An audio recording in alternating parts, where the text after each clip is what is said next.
नमस्कार, बहुत स्वागत है आपका सीएनबीसी आवाज पर। आप देख रहे हैं प्रॉपर्टी गुरु और आपके साथ मैं हूं विपिन भट्ट। तो लेकर हाजिर हैं आपका ये मनपसंद शो जो हफ्ते दर हफ्ते आपके लिए लेकर आता है प्रॉपर्टी से आपके जुड़े हर तरह के सवालों के जवाब। आपको जो भी कुछ पूछना हो, ये शो आपको जवाब देने की कोशिश करता है। रियल एस्टेट से जुड़ी कोई भी बात, कोई भी शंका हो मन में या कोई भी कंफ्यूजन, हम कोशिश करते हैं कि वो सब हम आसान तरीके से सॉल्व करें ताकि आप अपने जीवन का सबसे बड़ा निर्णय बहुत आसानी के साथ ले सके। तो आज के शो में भी यही सारी बातचीत होगी। आज हमारे साथ शो पर शामिल हो रहे हैं नरॉक के president capital markets Mohammad Aslam साहब, आज के हमारे प्रॉपर्टी गुरु। सर, बहुत स्वागत है आपका। एंड बजट के बाद चूंकि ये हमारा पहला शो है आपके साथ, तो मैं सबसे पहले तो बजट पर आपकी प्रतिक्रिया जानना चाहूंगा। वैसे बहुत कुछ नहीं हुआ है रियल एस्टेट के लिए अलग से, लेकिन शायद वित्त मंत्री ने भी सोचा होगा कि जब ये सेक्टर फिलहाल तो अच्छा ही कर रहा है तो इसके लिए ऐसा कुछ बहुत ज्यादा सपोर्ट एक्स्ट्राऑर्डिनरी कोई बड़ा ऐलान करने की जरूरत नहीं है। विपिन जी, सही कहा आपने, लेकिन मुझे लगता है कि अगर थोड़ा कर देते थे तो उसको एक बूस्ट मिल जाता था। जी जी बिल्कुल। तो एक चल रही है गाड़ी, तो मुझे लगता है उसको कंटिन्यू करना चाहिए था। और रियल एस्टेट अच्छा करता है तो ओवरऑल इकोनॉमी में अच्छी बात होती है। मतलब सेकंड लार्जेस्ट कंट्रीब्यूटर है जीडीपी को इंडिया की, तो मुझे लगता है कि उसमें थोड़ा सा ध्यान देना चाहिए, उसको फॉर ग्रांटेड नहीं लेना चाहिए। और जबकि चीजें अभी अच्छी लग रही हैं, अच्छा हो रहा है, तो मुझे लगता है थोड़ा सा बहुत मामूली भी करते थे तो अच्छा रहता था। जी तो अच्छा, तो ये एक सर पीएम आवास योजना के लिए जो आवंटन बढ़ाया है और करीब उसमें 66% का इंक्रीज है, ऑलमोस्ट 80,000 करोड़ पे, क्या उसका कोई मल्टीप्लायर इफेक्ट नहीं आएगा? सर देखिए, वो मुझे लगता है कि वो जो एक सेक्टर है उसके लिए करना बिल्कुल ठीक था। वो गवर्नमेंट का मिशन है हाउसिंग फॉर ऑल, तो उसमें जो उन्होंने किया वो सराहनीय है और मुझे लगता है वो एक सही डायरेक्शन में है। लेकिन जो एक चीज चल रही है वो अभी हमने देखा है लास्ट 2 ईयर 2.5 ईयर्स, तो वो मिड सेगमेंट या अपर मिड सेगमेंट या लग्जरी, ये तीन चल रहे हैं। तो इसमें मुझे लगता है कि इसमें ज्यादा अपने को देखना चाहिए था कि इसमें हम लोग क्या कर सकते हैं, किस राइट। तरह अपने बायर्स को, या एक कॉन्फिडेंस बूस्टर क्या हो सकता था। अब उसमें कुछ भी हो सकता है, लेकिन आपका कहना ठीक है। ये जो उन्होंने प्रधानमंत्री आवास योजना में डाला है उसका डेफिनेटली इफेक्ट आएगा, क्योंकि आई थिंक मुझे उसका रीजन यही लगता है कि आफ्टर पेंडेमिक ये एक सेक्टर था या एक पार्ट था रियल एस्टेट का जो स्ट्रगल कर रहा था। मैं कह रहा था कि वो प्रधानमंत्री आवास योजना में जो उन्होंने ये किया है, तो उससे डेफिनेटली इफेक्ट आएगा, क्योंकि ये एक सेक्टर था जो अच्छा नहीं कर रहा था इस लास्ट 2.5 3 ईयर्स में। उसका रीजन ये भी है कि पेंडेमिक का जो सबसे ज्यादा असर पड़ा था वो लोअर मिड अनऑर्गेनाइज सेक्टर के जो एम्प्लॉयज हैं या जो उसमें काम करते हैं, उन लोगों पे ज्यादा पड़ा था। तो आई थिंक वो उनको बूस्ट करने के लिए ये बहुत अच्छा कदम है। गवर्नमेंट में इनडायरेक्ट वे में रियल एस्टेट के लिए किया है, विच उसके फ्यूचर में इफेक्ट दिखेंगे। जैसे इंफ्रास्ट्रक्चर को काफी बढ़ावा दिया है वापस, राइट। तो जब इंफ्रास्ट्रक्चर को बढ़ावा मिलता है तो ये टायर 2 टायर 3 सिटीज जो उसका कनेक्टिविटी है या उसमें जो काम होगा वो एक्चुअली रियल एस्टेट में वो दिखेगा आफ्टर 1 ईयर और 2 ईयर्स के बाद। जी। साथ साथ इसके अलावा इन्होंने जो एमएसएमई जो है सारी, उनके लिए जो काम किया है, उनको जो एक बूस्ट दिया है, तो मुझे लगता है वो भी इनडायरेक्ट वे में रियल एस्टेट में और ही। क्विकली एक सवाल मेरा इसमें असलम साहब, और कि जो नई टैक्स रिजीम की बात हुई है और कहा है कि इससे जो लोगों को जो भी नई टैक्स रिजीम में आएंगे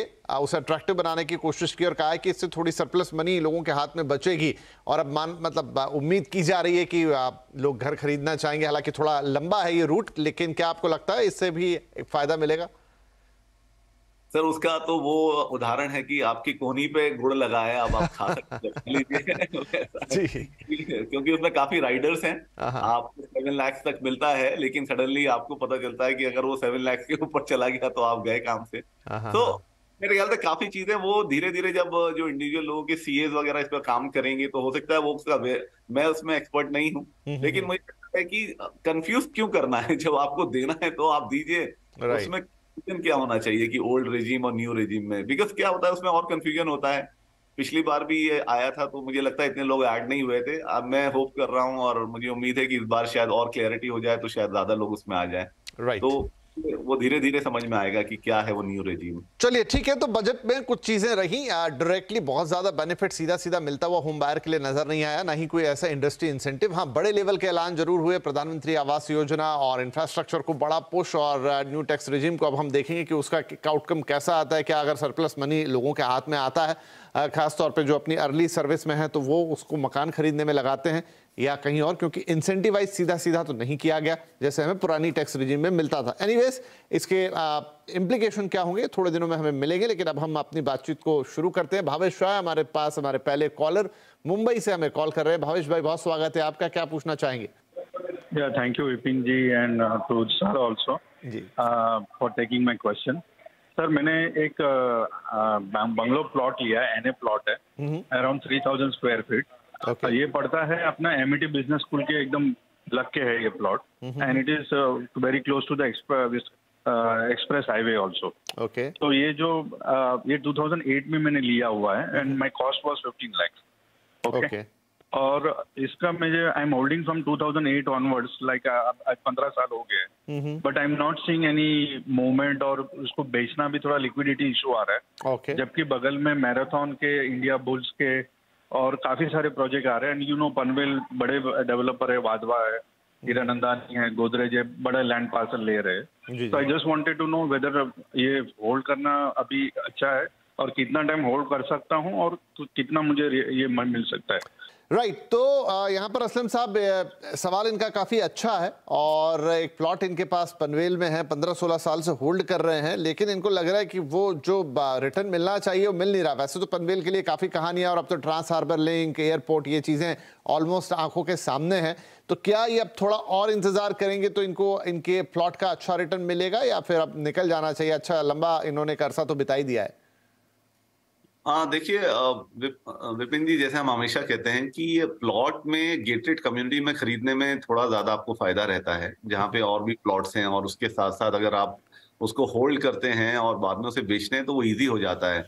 मुझे इनके सवाल में सिर्फ और जो इनकी सिचुएशन है उसमें एक ही प्रॉब्लम लगता है कि इनका एक इंडिपेंडेंट 3000 स्क्वायर फीट का प्लॉट है, एमआईटी यूनिवर्सिटी के बाजू में है, जो बनी है एक्सप्रेस वे पे, और आसपास उनका कहना सही है कि हीरानंदानी ऑलरेडी है वहां पर और बाकी और डेवलपर्स वहां आ रहे हैं, लेकिन प्रॉब्लम वो है कि वो उनके किसी काम का नहीं है। 3000 स्क्वायर फीट एक्चुअली काफी छोटा हो जाता है किसी भी चीज के लिए। आप उसे देखें, जब तक कोई अपना इंडिपेंडेंट वहां बंगलो बनाने के लिए सोचे या तो वो खरीदेगा, अदरवाइज 3000 स्क्वायर फीट एक्चुअली ना आप इधर है ना उधर है। तो आपका कहना सही है, पनवेल है पूरा मार्केट, बल्कि न्यू मुंबई मार्केट तो बहुत ही हॉट है, और धीरे धीरे ये और हॉट होगा जैसे जैसे एयरपोर्ट आ रहा है और ट्रांस हार्बर लिंक है, जो कनेक्टिविटी है पूना की और इम्प्रूव होने वाली है। जैसे नारीमन पॉइंट के लिए कनेक्टिविटी बहुत अच्छी हो जाएगी जो वो बन रहा है। लेकिन द प्रॉब्लम कि इनका जो प्लॉट है वो 3000 स्क्वायर फीट का है, तो आप उसमें कुछ बना नहीं सकते, कोई डेवलपर लेके उसका क्या करेगा। मेरा इनको सलाह यही होगा कि देखिए एमआईटी यूनिवर्सिटी पास में है, वो आपके एकदम रियल बायर्स होंगे, वो उसका कुछ ना कुछ यूज उससे बना सकते हैं। अदरवाइज अगर आपको कोई बायर मिलता है जो अपना इंडिपेंडेंट बंगलो उस एरिया में बनाना चाहे, तो आपको डेफिनेटली इसमें से निकल जाना चाहिए, क्योंकि वो बात ठीक है कि आसपास के एरियाज के प्राइसेस बढ़ रहे हैं, लेकिन आपको फिर वो बेचने में दिक्कत आएगी कि आप बेचेंगे तो किसे बेचेंगे, क्योंकि उसके अलावा और वहाँ कोई जो डेवलपमेंट है वो सब बड़े डेवलपमेंट्स हैं, वो कोई छोटा डेवलपमेंट जैसे कि कुछ लोग बंगलो बना लेते हैं बहुत सारे, वैसा मुझे जो आप बोल रहे हैं उसमें मुझे समझ में नहीं आ रहा है। तो मुझे लगता है कि अगर आपका एक इंडिपेंडेंट आपका एक प्लॉट है तो उसको रखने से कोई मतलब नहीं है। आपको अगर अच्छा उसमें बायर मिलता है तो आप उसमें देख के उसमें निकल जाएं तो अच्छा रहेगा। चलिए, तो यहाँ पर भावेश जी, क्या पूरा थोड़ा सा कॉम्प्लेक्स है मामला, मतलब उसका गणित अगर समझे, जो बहुत अच्छे से समझाया असलम साहब ने, कि बढ़िया है एक आपके पास लैंड पार्सल है, हम अक्सर कहते हैं कि जो प्लॉट होता है वो अच्छे रिटर्न देता है, लेकिन क्या कारण है कि आपको आपकी मनचाही कीमत नहीं मिल पा रही, और क्यों ऐसा हो रहा है, जबकि वो इलाका तो अच्छी तरह से मतलब अब यहाँ से भविष्य का है, सब बढ़िया, जैसे इंफ्रास्ट्रक्चर प्रोजेक्ट्स की बात होती थी सब तैयार हैं या तैयार होने वाले हैं, लेकिन फिर भी ऐसा क्यों? तो वो रीज़न यहाँ पर है कि वो एक गेटेड कम्युनिटी का नहीं है और अलग थलग पड़ा हुआ प्लॉट है। आपके ऊपर है, आप चाहें तो रुके, लेकिन जैसा असलम साहब सलाह दे रहे हैं कि अगर निकल जाए और कहीं और निवेश करें तो शायद वो आपको ज़्यादा बेहतर रिटर्न दे सकता है। अदरवाइज ये स्टक रिटर्न है, ये स्टक मनी है जिस पर कोई खास रिटर्न आप कमा नहीं रहे, 15-16 साल आप बिता चुके हैं। राइट, तो भावेश जी के लिए सलाह हो गई। अब हमारी अगली कॉलर है, हमारे अगले कॉलर है अंशु सिंह, गुरुग्राम से फोन है ये। अंशु, बहुत स्वागत है आपका, क्या पूछना चाहेंगे? Hi sir, good afternoon. जी सर, मेरा क्वेश्चन ये है that I am a working IT professional in Gurgaon itself. Okay. So I'm looking out for an option जहाँ पे 3 to 4 BHK का अगर ready to move in flat मिल जाता है, and my budget is starting with 80 lakhs to 1.5 CR, and the square foot has to be somewhere around 1400 to 1700 square foot. Okay. Now, I'm not really sure if it has to be in Gurgaon itself. अगर गुड़गांव से थोड़ा सा दूर like Dwarka extension या फिर Delhi NCR में भी मिल जाता है तो I am totally fine with it. My major purpose is that my first preference would be for my own personal living, and after that if I'll switch to a different city or different state, so keeping that in mind, I want my property to generate a good returns in future. ठीक है जी, बढ़िया है. अक्सर हम property खरीदते हैं तो ये उम्मीद तो रहती है कि अच्छे रिटर्न्स आए, अगर हम उसमें ना रह पाए तो बढ़िया रेंटल यील्ड आए. गुड़गांव में आप देख रही हैं, गुरुग्राम में इनफैक्ट, तो सर यहाँ पर 80 से 1.5 लाख तक का, 1.5 करोड़ तक का इनका बजट है. 3-4 BHK इनके दिमाग में साफ है कि भाई 1400 से 1700 स्क्वायर फीट. तो आई डोंट थिंक कि गुरुग्राम प्रॉपर में इनको एकदम ये डील मिल पाएगी. आउटस्कर्ट्स में भी इनको चलेगा, तो क्या अच्छे ऑप्शंस हो सकते हैं? आपका कहना ठीक है, क्योंकि गुड़गांव के काफी प्राइसेस बढ़ गए हैं, लेकिन फिर भी मुझे लगता है कि सेक्टर 86 से लेकर 116 के बीच में अगर ये थोड़ा सा ट्राई करेंगे तो इनको मिल जाएगा इनके बजट के अंदर 3 to 4 BHK जैसा ये देख रही हैं. और मुझे लगता है किसी अच्छे प्रॉपर्टी कंसल्टेंट की सेवा लेकर ये लोग सर्विसेज लेकर ये अपना काम करवा सकते हैं. उसमें कुछ ऑप्शन है, जैसे DLF स्काई अकाउंट है, M3 कैपिटल है, ये सब नाम थोड़ा मुझे ध्यान है. SP जॉयविले है, टाटा हाउसिंग का लाविदा है, एंड इसका गोदरेज का हैबिटाट है. तो ये कुछ ऑप्शंस हैं जो जहाँ पे रेडी टू मूव इन भी मिल सकते हैं और अंडर कंस्ट्रक्शन भी. तो अगर इस एरिया में वो देखेंगी तो उनको अपने प्राइस भी मिल जाएंगे, और जिस तरह से मार्केट इंप्रूव कर रहा है तो फ्यूचर में अगर वो ना भी रहे तो उनको rental income plus capital appreciation भी मिल जाएगा.